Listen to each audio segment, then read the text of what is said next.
Nagpalit si Ate Dayani mo. Oh.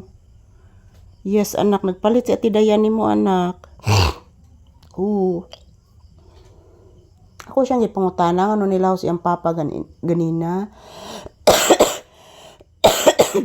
Anak. Si Ate Dayani mo ba, anak?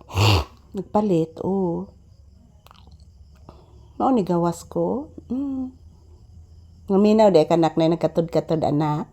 Si Ate Dayan man to nimo. Na siya gipalit, anak. Nanatay customer duha.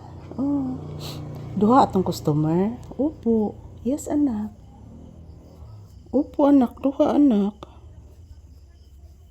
Nas Ate Kathleen nimo. Nas ilang Ate Charina nimo. Paminawa. Paminawa, anak. Paminawa, anak.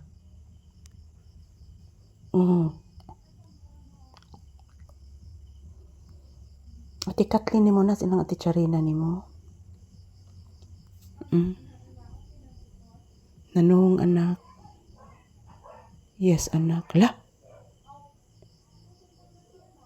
Naigibugno, nak. Naminaw kang Ate Kathleen nimo. Nas ilang Ate Charina nimo. Nangutanag asa si Haris o si Zian. Katugo na ka, anak? Katugo na ka? Uy. Dali ako nimo matugo niya na, uy.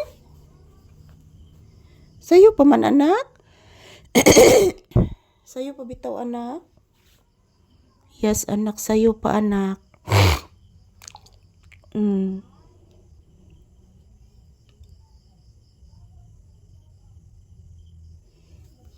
Ayan po mga palangga, maayong gabi, good evening, kon banwa. As usual guys, nandito kami sa loob ng bahay pa din kasi walang signal doon sa tindahan. At then, mainit po dito sa loob ng bahay guys. So good evening everyone, time check here is around 6 p.m. and today is December 23, 2025. Araw ngayon ng Martes guys, so bukas disperas po ng Pasko. So good evening, this is Papi's Update. Kumusta po ang inyong Martes guys? Sana nasa mabuting kalagayan po tayong lahat at good health po. So as usual, thank you for watching. Pasalamat ako palagi sa inyong lahat guys, inyong walang sawang suporta. Love you! Love po namin kayo ni Papi. Gay, kasakit sa kuntiil anak. Oy, aray. Sakit kay kuntiil anak. Opo, anak.